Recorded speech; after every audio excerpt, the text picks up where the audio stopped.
जय हिंद। नमस्कार साथियों, कैसे हैं आप सभी। आई होप आप सभी बढ़िया होंगे, स्वस्थ होंगे, मस्त होंगे। आज के सेशन में हम बात करने वाले हैं कक्षा 12 सामान्य हिंदी। ठीक है, मॉडल पेपर देखने वाले हैं, क्योंकि आप सभी के एग्ज़ाम बहुत ही करीब है। आई होप आप सभी ने model paper previous year question solve करने स्टार्ट कर दिए होंगे।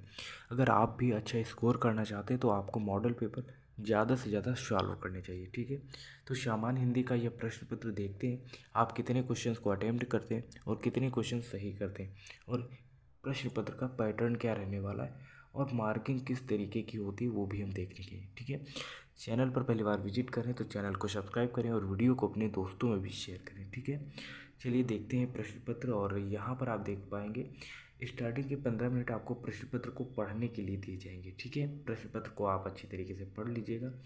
और साथ ही साथ यहाँ पर प्रश्न पत्र में 2 खंड हैं। ठीक है, दोनों खंडों के सभी प्रश्नों के उत्तर देना अनिवार्य है।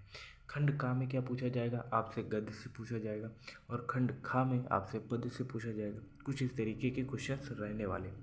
ठीक है, पहला प्रश्न जिसमें 5 प्रश्न रहेंगे बहुविकल्पी, और यहाँ से आपको 5 नंबर मिलेंगे। पहला क्वेश्चन है, आचार्य रामचंद्र शुक्ल ने हिंदी गद्य की प्रथम पुस्तक माना जाता है। तो आपके पास 4 ऑप्शन है, जो आपको सही लग रहा है या सही है उसका चुनाव करना है आपको। ठीक है, सेकंड है, गुलाब राय की रचना या फिर मेरी असफलता की विधा है। आपको बताना है, 4 ऑप्शन दिए गए हैं। ठीक है, नेक्स्ट है, ब्राह्मण पत्रिका के संपादक हैं, कौन है। आई होप आप सभी को पता होगा। ठीक है, जिसको पता है वो कमेंट बॉक्स में आंसर भी देता रहे। नेक्स्ट है, हजारी प्रसाद द्विवेदी का उपन्यास क्या है। 4 ऑप्शन है, आई होप आपको पता होगा। नेक्स्ट है, कन्हैया लाल मिश्र प्रभाकर की रचना है। विचार प्रवाह, माटी हो गई सोना, परख, साहित्य और समाज। ठीक है, नेक्स्ट है सेकेंड क्वेश्चन, और यहाँ से भी 5 बहुविकल्पी प्रश्न पूछे जाएंगे। भारतेंदु युगीन कवि कौन है। तो प्रेमगन, महादेवी वर्मा, भवानी प्रसाद मिश्र, नरेंद्र शर्मा। ठीक है, इस तरीके के 4 ऑप्शन आपके पास रहेंगे। नेक्स्ट है, हुंकार काव्य के रचयिता, सुमित्रा नंदन पंत, सच्चिदानंद हीरानंद, वात्स्यायन अज्ञे, रामधारी सिंह दिनकर और मुक्तिबोध। ठीक है, एंड गा प्रश्न यहाँ पर है आपका, प्रयोगवादी काव्य धारा के प्रमुख कवि हैं। तो कौन है प्रयोग धारा के प्रमुख काव्य कवि। ठीक है, तो केदारनाथ अग्रवाल, त्रिलोचन, नागार्जुन, शमशेर बहादुर सिंह। आपको इसका आंसर देना है। एंड तीसरा शतक का प्रकाशन कब हुआ। आपको इसका आंसर देना है 1959 में, 1969 में, 1951 में, 1941 में। ठीक है, एंड इसका लास्ट प्रश्न है, पल्लव से उद्धृत कविता परिवर्तन के रचयिता कौन है। 4 ऑप्शन है, जो सही लगे आप उस पर क्लिक करिएगा। ठीक है, एंड थर्ड क्वेश्चन आपका रहेगा गद्यांश से। ठीक है, और यहाँ पर चैप्टर से आपको एक गद्यांश दिया रहेगा, उससे कुछ प्रश्न पूछे जाएंगे। अगर आप कर लेते तो आपको 10 नंबर मिलेगा। ठीक है, प्रत्येक क्वेश्चन का 2 नंबर और 5 क्वेश्चन रहने वाले। गद्यांश क्या है, अशोक को जो सम्मान कालिदास से मिला है वह अपूर्व था। सुंदरियों के आसे, ये क्या लिखा है, क्लियर दिख नहीं रहा। नुपुर वाले चरणों के मृद आघात से यह फूलता है। देखिए, इस प्रकार आपको पूरा गद्यांश पढ़ लेना है। अब आपने यहाँ पर पढ़ा अशोक, तो आपके हिंदी में एक चैप्टर है अशोक के फूल, किसने लिखा है, डॉक्टर हजारी प्रसाद द्विवेदी जी ने। तो आधा तो काम आपका यहीं पे हो गया। पहला क्वेश्चन क्या है, उपयुक्त का गद्यांश लिखिए। तो गद्यांश लिख देना है। उपयुक्त गद्यांश हमारी पाठ्य पुस्तक हिंदी के अशोक के फूल नामक चैप्टर से लिया गया है, जिसके रचयिता डॉक्टर हजारी प्रसाद द्विवेदी जी हैं। डॉक्टर हजारी प्रसाद द्विवेदी जी, इस तरीके से लिख देना है। रेखांकित अंश की व्याख्या जो लिखा है हिंदी में, उसी को थोड़ा सा और जो है इसमें क्या करना है, थोड़े से और अर्थ इंक्लूड कर देने, 2-4 शब्द और इंक्लूड करके अपनी भाषा में उत्तर दे देना है, बस हो जाएगा। संस्कृत के किस कवि ने अशोक को सम्मानित किया, पढ़ेंगे आपको मिल जाएगा इसका भी आंसर यहीं पे। ठीक है, तो इस तरीके से आप हिंदी का पेपर है आप लिख कर आएंगे ना, आपको नंबर मिलेगा। उसके बाद अथवा में भी दिया रहेगा, अगर वो नहीं आ रहा है तो आप दूसरा कर लीजिए गद्यांश। ठीक है, चौथा प्रश्न रहेगा आपके पद्य से। जहाँ भी क्वेश्चन गद्य से पूछा जाएगा, नेक्स्ट आपका पद्य से होगा। 50-50 मार्क्स के क्वेश्चन पूछे जाते हैं, ये आपको याद रखना है। ठीक है, फिर चाहे ये गद्य हो और चाहे ये पद्य हो, आपको ये याद रखना है। ठीक है, उसके बाद आपसे पद्यांश से क्वेश्चन पूछा जाएगा, जैसे मेरे प्यारे नव जल से कंज से नेत्र वाले, जाके आए न मधुबन से और ना भेजा संदेशा, मैं रो रो के प्रिय विरह से, बावली हो रही जाके मेरी शुभ दुख कथा से हमको तू सुना दे। ठीक है, तो ये कहाँ से लिया गया है आपको बताना है। अगर आपने अच्छे से चैप्टर्स को पढ़ रखा है तो आपको निश्चित तौर पर पता होगा, और अगर मैं इसका सोल्यूशन देने बैठा तो ये वीडियो काफ़ी लंबी हो जाएगी। अभी आपको प्रश्न पत्र का पैटर्न देखना है, किस तरीके से क्वेश्चन पूछे जाते हैं।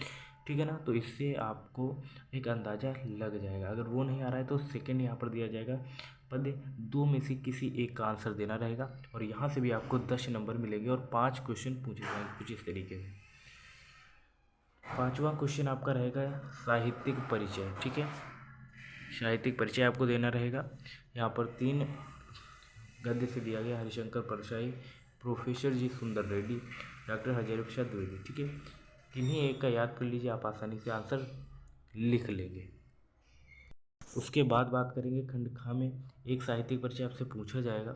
वो साहित्यिक परिचय पद्य से हो गया होगा तो गद्य से पूछा जाएगा, गद्य से हो गया तो पद्य से पूछा जाएगा। ये पद्य से पूछा जा रहा है। ठीक है, कहाँ से? पद्य से। यहाँ पर मोस्ट इंपॉर्टेंट है मैथिली शरण गुप्त जी का। ये अगर आप याद कर लेते हैं तो आसानी से आप लिख लेंगे। तीनों में से मैथिली शरण गुप्त 100% मिल जाएंगे। ठीक है, इनका जीवन परिचय लिख लीजिएगा। जीवन परिचय कैसे याद करते हैं उस पर मैं एक आपको स्पेशल वीडियो बनाकर दूंगा ताकि आप कम समय में जीवन परिचय लिख सकें और 5 के 5 नंबर आपको आसानी से मिल सके। उसके बाद पंचलाइट कहानी के उद्देश्य पर प्रकाश डालिए। आसान है। पंचलाइट कहानी क्या थी? ठीक है, अगर नहीं भी आ रही है तब भी आप कुछ ना कुछ लिख के आएँ। ठीक है, पंचलाइट है, शब्द से ही समझ में आ रहा है तो कुछ भी आप लिख कर आएंगे तो मार्क्स आपको मिलेगा। बोर्ड मतलब लिखने का नंबर। ठीक है, तो कम से कम एक पेज में तो आप लिख ही लीजिएगा। नेक्स्ट है बहादुर कहानी की कथा वस्तु का सार लिखिए। कहानी यहाँ पर पूछी जाएगी। ठीक है, 5 नंबर में रहेगी, 2 में से कोई एक कहानी करनी रहेगी। बहादुर पंचलाइट कहानी। अब आप ऐसी स्थिति में हैं कि अगर आप एक बार किसी चैप्टर को पढ़ लें तो आप आसानी से याद रख सकते हैं, लेकिन आप याद क्या रखते हैं? उसका घर कहाँ है, किस गांव में, उसका मोबाइल नंबर क्या है, उसके दोस्त कितने, उसके फ्रेंड क्या है, कहाँ है, आप ये याद रखते हैं।